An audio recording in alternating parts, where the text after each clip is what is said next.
Welcome to another In Wheel Time podcast, a 30-minute mini version of the In Wheel Time car show that airs live every Saturday morning, 8 to 11 a.m. Central. Yes, friends, it is the In Wheel Time car talk show. Welcome. Coming up, Konrad has the car clinic. We'll have this week's auto news and more award-winning car talk. Howdy, along with King Konrad DeLong. We need more Jeff Zekin. I'm Don Armstrong. Mike Morris is out today. Sitting in, David Ainsley.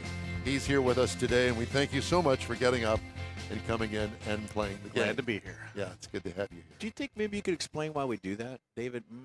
Can you explain that? No. Oh, Sure. I'd be more than happy to. No. Another day. Oh, another day for that? Another day. Oh, I think that they all know the story, and they're really worried about me actually explaining the story about how David got the in the middle. And I will tell you later on when I have time to process all of it and make it happen the way that it really didn't happen. So Make the You need a expand G on the rather story. than X. so the FCC and FAA and other authorities don't take us off the air No, permanently. you have to worry about the FAA, don't you? You know, yes, I do. So, Jeff did the review of the Ford Focus Electric. And Which is speaking of awesome electrics review. and Awesome. Fords, we have with us now from the Ford Motor Company. His name is Dapo Adewusi. He is also a former wrestler in the WWE. With a name like that, I mean, you've got to Wow, there have you that, go. right? Dapo, it's good to see you, my friend. Hey, good morning. How are you guys doing? Well, we're doing very well, thank you. You are the engineer manager on the Ford F-150 Lightning. You ain't got nothing going on these days, do you? Oh, no. Yeah, I'm the vehicle engineering manager. Yeah. I've been at Ford for 22 years, 22 fun years. Yeah, well, and there's no doubt about that, and especially that you're on the cutting edge of what Ford has already said is going to be the future of the brand, electric. And so we wanted to talk to you today about the F-150 Lightning. Have you started making them yet? Oh, yeah. We're already in the process of shipping out trucks to the customer. Okay, and so are they being delivered at the dealership as we speak? Mm-hmm. They're in process of being on their way to dealerships. Very nice, very nice. And how many F-150 Lightnings are you going to make this year? The goal? Well, we've announced that we're by next year we'll be up to 150,000 units. And I know that all of them are sold out probably for the next decade. That's good. Lots of hand raisers. Yeah, so for the car. there's the pressure's on you, sir, to make sure that you get all 150,000 plus built. Where are they being built? They've been built in Dearborn. We have a new plant we created in Dearborn next door to where we build the gas F-150, where they're being built. I got you. Okay. It's right next to the Rouge plant, isn't it? Right next to the Rouge plant. Very nice. It's yeah. Yeah. So let's talk a little bit about the F-150 Lightning. And is it built on the same platform as the internal combustion engine platform?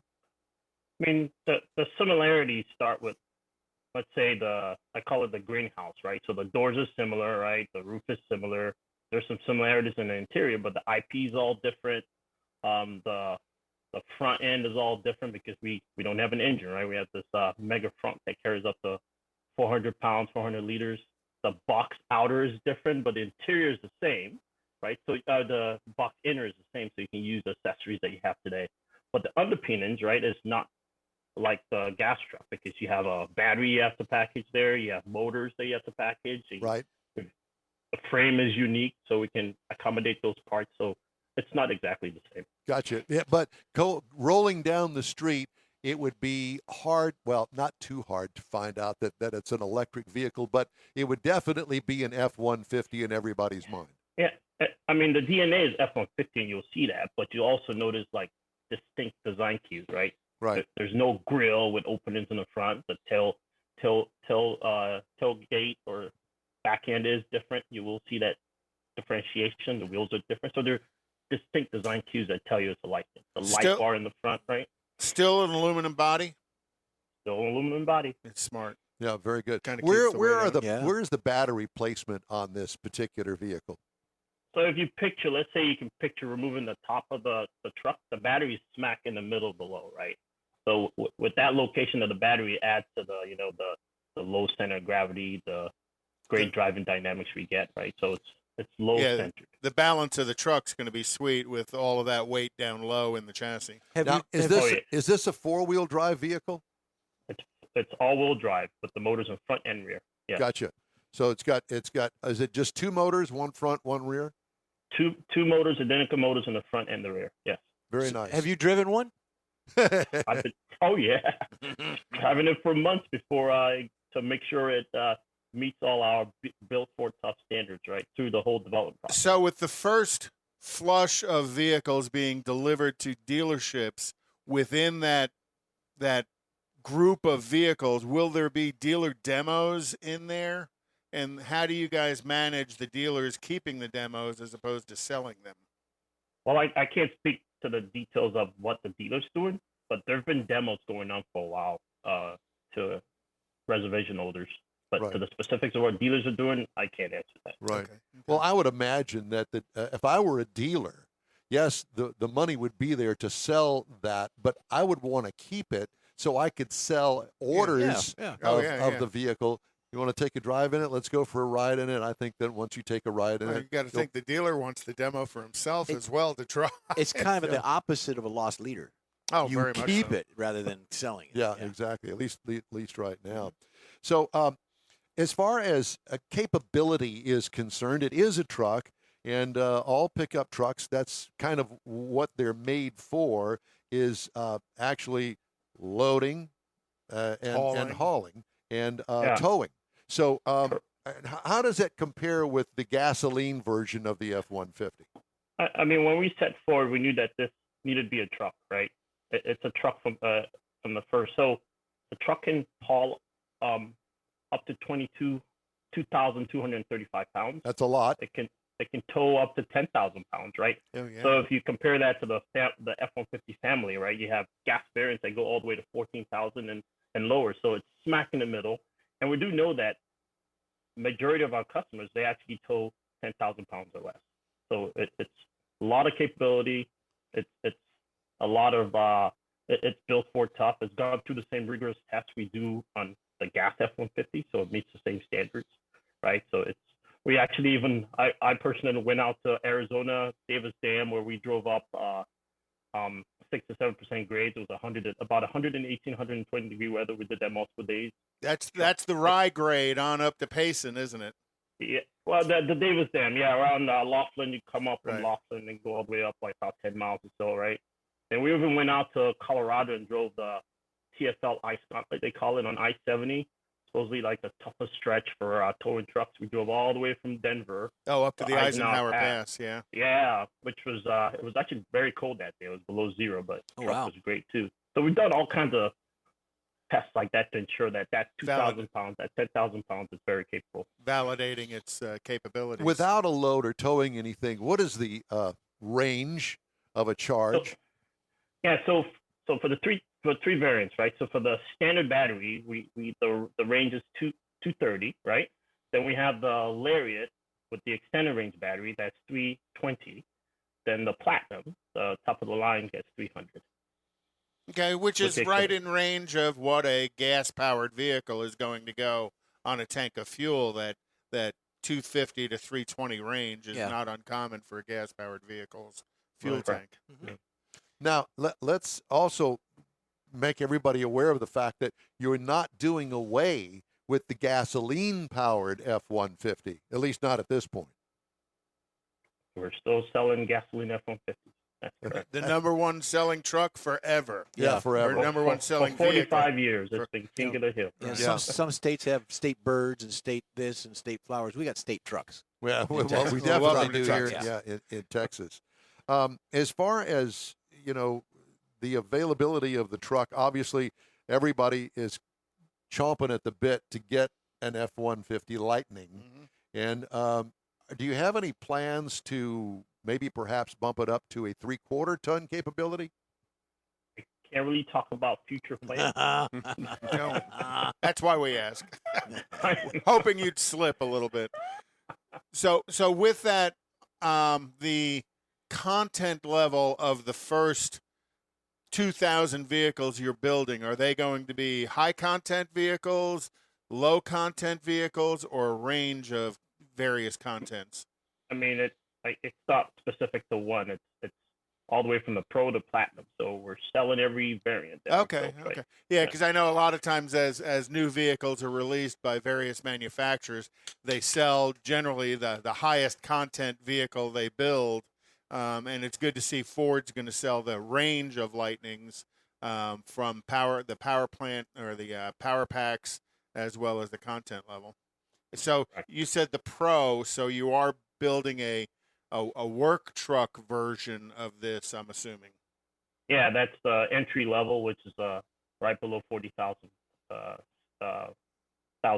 That's for the commercial user. Yes. Now, will it also have the capability that the gasoline, or at least the option that the gasoline motor has, and that is to have a charging station within the truck, and you can run all the tools and maybe some components of the house?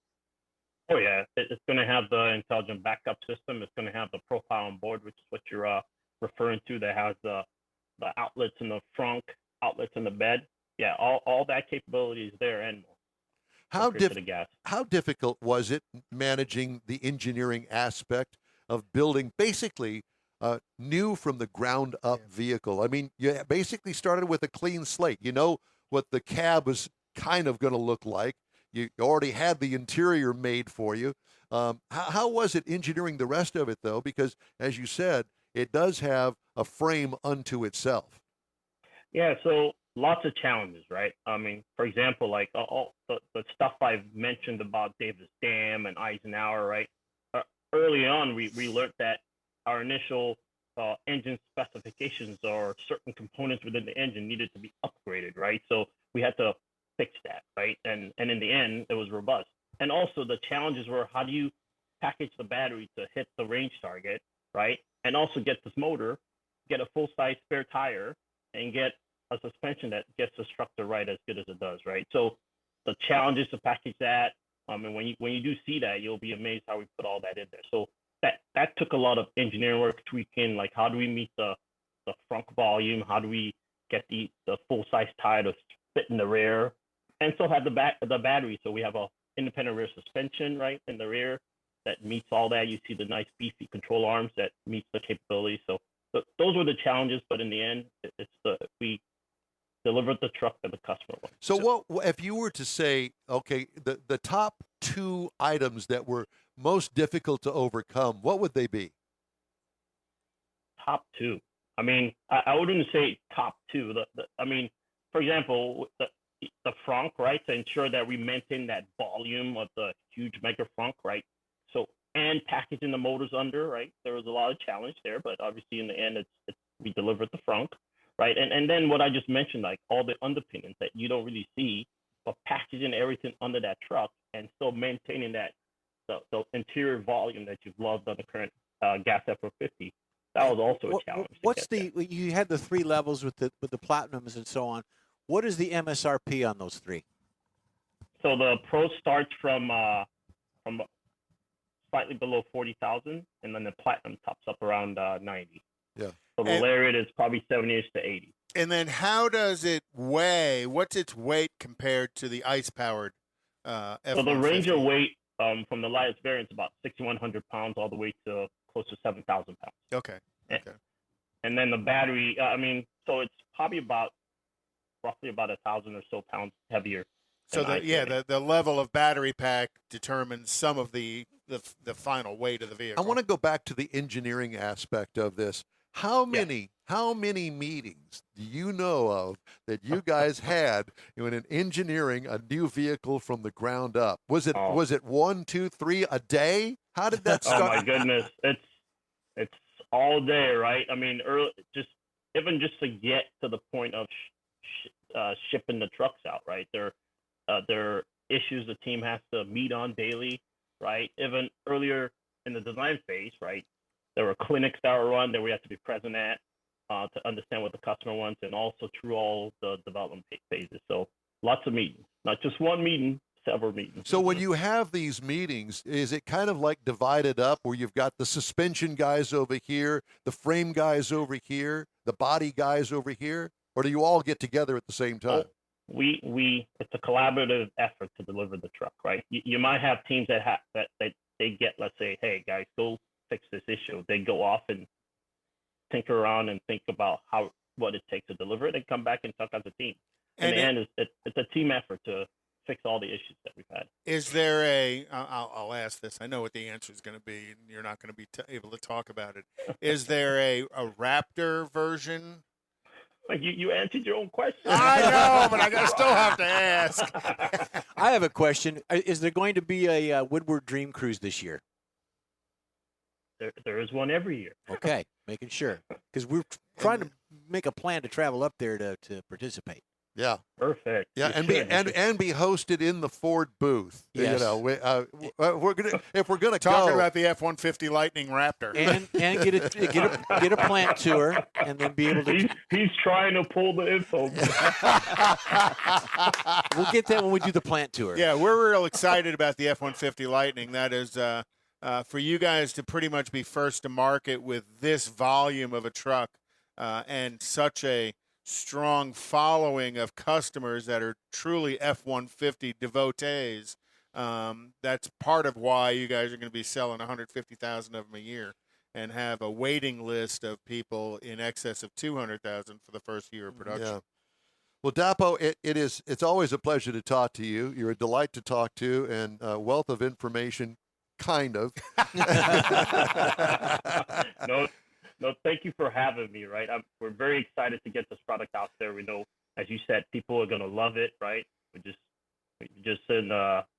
We appreciated the impression the media's had over the truck. Like, we just had the media drive last week. So a lot of excitement. Yeah. On the product. Well, and I know that you're going to get kudos from Mike Levine, because I know that you know who I'm talking about. Oh, yeah. I know Mike very well. Yes, and Texas is truck country. We can't wait to start seeing him. We know him very well as also. So anyway, thanks again. Give Mike our regards and best of luck to you. And let's stay in touch. And we're going to check back with you here in a few months and see how things are going.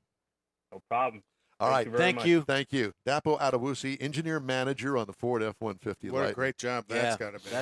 What incredible. a delight to talk to him, always. And, you know, the guy, you could just tell he's one of those engineer guys that he knows his stuff big time. Well, he's also got a lot of pressure on him, too, because, you know, you're talking about the body guys, the chassis guys, the suspension guys, the powertrain guys. All of those are funneling information to him. And he's the one that has to make the decision. Right. That doesn't work. Let's go back and do that again. Well, and listening to him, I think there's some joint decision-making going on. But, you know, there's still somebody that's the final signer. I just think that is so cool. Wouldn't you like to be the fly on the wall in the development of a car, a new vehicle? I'd like to have his job. Going forward? Well, I know we don't have the 22 years at Ford that he does. Right. And, you know, from my experience with going to these different manufacturers and actually manufacturing facilities, there's a different culture at each one. Oh, very much so. And, you know, Ford's got theirs. Stellantis, Chrysler has theirs. GM has theirs. And as you're well aware of. But it's stiff and smoky. Also, back in the day when I was working in a factory, it's a different mindset altogether. It's a different culture. Oh, yeah. Absolutely opposite of what was before. Well, and not only that, but we're talking with the engineering guy here. That's a different mindset from the manufacturing aspect. Guys, right.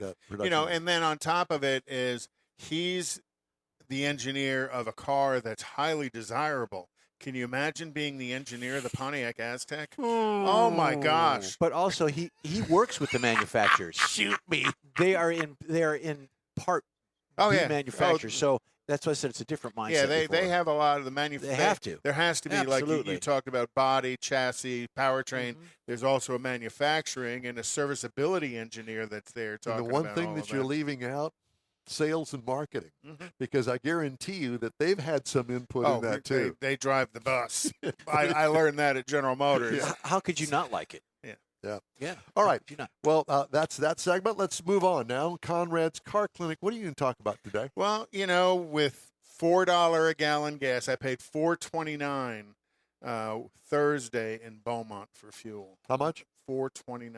Oh my God! Well, I was. of all the places, that's where they make gasoline. Hey, what are you over doing there. in Beaumont? What'd you get? I'm in Beaumont. Did you every lose a week. bet? Yeah. No, we lost a guy. He retired. Oh. Back in October. So, what can you do to improve the fuel economy? Mars might be looking for a job. Hit him up. What can you do to improve the fuel economy of your vehicle? There's a number of relatively simple things you can do. First thing is keep your tires inflated. There you go. Check the inflation of your tires regularly. What is regularly?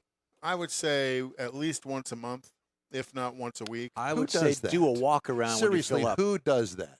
Well, one of the easy things, and I do this with some regularity, easily once a month, if not every other week, is I get my tires checked at Discount Tire. Yeah, it's you free, drive it's a in, free service, yeah. They'll check your tires for you for free. Takes maybe 5 minutes, and off you go. Or just a Especially because visual. I'm carrying so much stuff in Yeah. the vehicle, I don't want to have a tire issue. When you're gassing up, when you're filling Right. up, do a walk around. So properly inflated tires can give you about 0.2 of a mile per gallon.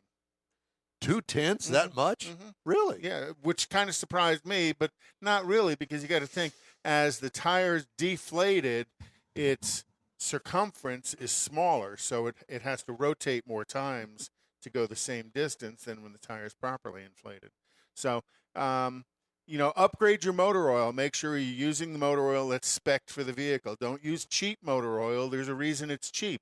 And within those motor oils, from the factory oil has a certain level of friction modifier in it. You can also get some friction-reducing additives to help improve the fuel economy, and that can add another 1/10, maybe 0.2 of a mile per gallon by using motor oil that's got the right friction additives in it. Get regular tune-ups. Now, I say tune-ups. There really isn't any tune-up, so to speak, in a car today as it used to be. It's really going to make sure that you're keeping a clean air cleaner in it, air filter in it, and fresh spark plugs in it, as well as the tune-up piece of it that I see is keeping the engine and injectors from filling with carbon. All right, let me ask you this then. Let me interject here. I got a 21-year-old car sitting out there. Does that car need spark plugs I would think at 20,000 miles? no, probably not. It may because of age, but that LS motor is about 90,000 miles for a set of spark plugs. Thank you. It doesn't need plugs at Good. this point. Good. But it should have a fuel additive put it in the tank on a regular interval. Well, I think that you need to supply me with some. I think I have in the past. Or You if have. you change the plugs, you can get in the 12s, maybe even the 11s. Well, no, you just need a different driver. Oh, okay. Somebody who's willing to launch it hard because they're not afraid to break Don's car. That and a supercharger that breaks springs and swallows valves. It's to loosen up behind Yeah. the wheel. That's right. But again, keeping the vehicle running correctly. If a check engine light comes on, go get it checked. Go figure out why that check engine light is, because a lot of times those check engine lights, if they're having an impact on the drivability of the vehicle. Also, you want to make sure that you're replacing the air filter on a regular interval. Old clogged up air filters definitely have an impact on your fuel economy. And then using a high quality fuel tank additive to keep the injectors spraying correctly. You want that injector to spray a nice fine mist. You don't want the injector to spray big droplets of fuel, kind of like your shower head. When your shower head gets old, it gets crusty, and that crusty causes it to spray bad. Well, you want to make sure it sprays correctly. Talking about old and crusty, here's Don. Plan ahead. Do multiple errands when you're going out. Don't just go out and get eggs, and then another hour later you're going to get Ice for the gas. beer. Right. Put all of your errands together at one time. Kind of plan ahead your trips. Use the Fast Pass on toll roads.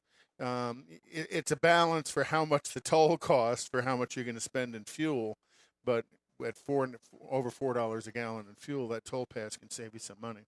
And then finally, accelerate smoothly and lightly with moderate throttle as opposed to wide open throttle. And honestly, I still get on it, trying to get up to speed. But when I'm on the highway, I just use my cruise control. Yeah, at 90. I just use my cruise At control. 90.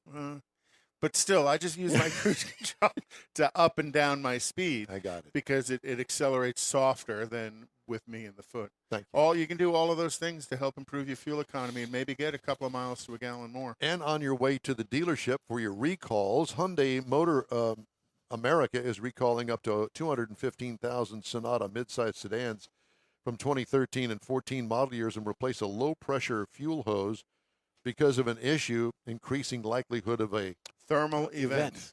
The new recall applies to Sonatas produced from November 12th through February 14th. How would you know that on your car? Because it's not a fire, it's a thermal event. No. How would you know if your car was produced between 2012 and February of 2014? Go to safercar.gov, enter your VIN, and it'll tell you whether or not your car is involved in the recall. According to NHTSA document, dealers will replace the low-pressure fuel hose for affected vehicles that did not receive a replacement during the initial recall.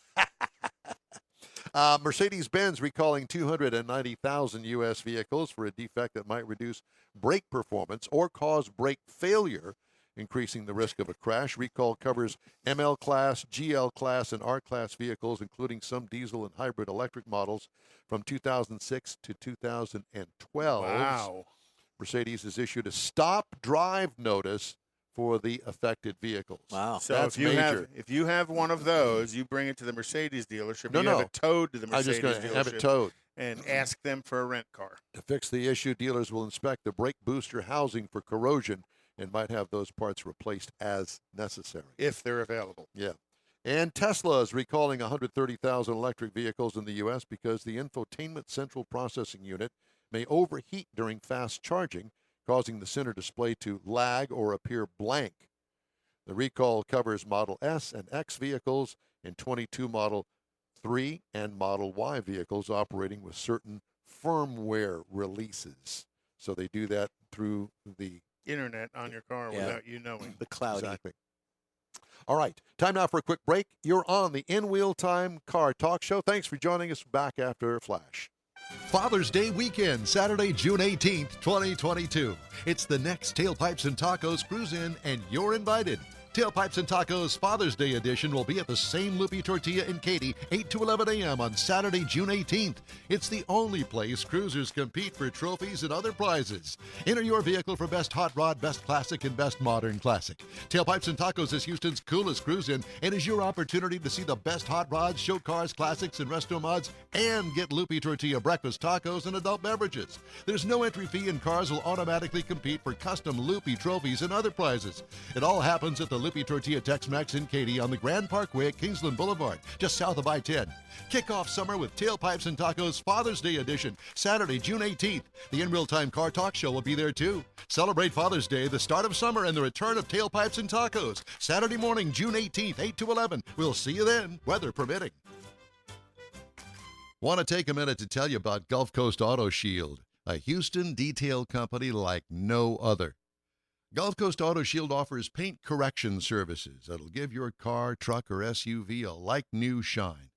Afterwards, you'll want to protect it with a professionally installed nano-ceramic coating or protection film. Worried about your very expensive windshield getting damaged, broken, or cracked? Let Gulf Coast Auto Shield install ExoShield, a windshield protection film. Give John Gray a call today or check out their website, gcautoshield.com. Hey, whether you own a new, ultra-expensive, exotic, or a 5-year-old Suburban, Gulf Coast Auto Shield will help keep your investment looking like the day it rolled off the assembly line. Gulf Coast Auto Shield is conveniently located on the South Sam Houston Parkway, just south of I-69, the Southwest Freeway. Meet the staff and check out all of their services online right now at gcautoshield.com. The In Wheel Time Car Talk Show is now part of the iHeart family. Now you'll have access to 24/7 Car Talk anytime you need a fix. Just download the iHeart Radio app and ask for In Wheel Time Car Talk, and there we are. Be sure to save us in your iHeart library for instant access. No matter where you are, you have the best Car Talk Show right on your PC, laptop, or mobile device and never have to worry about finding us again. Of course, you can always get access to our video and audio streams via InWheelTime.com and your favorite podcast channel, and all of this is free to you. From the iHeart Radio app, you'll not only hear our Saturday morning live show, but the best shows of the past, updated weekly. Never miss a minute of up-to-date new car reviews, pre-owned reviews, Konrad's Car Clinic, informative interviews, automotive news, and the most fun car talk show on the planet.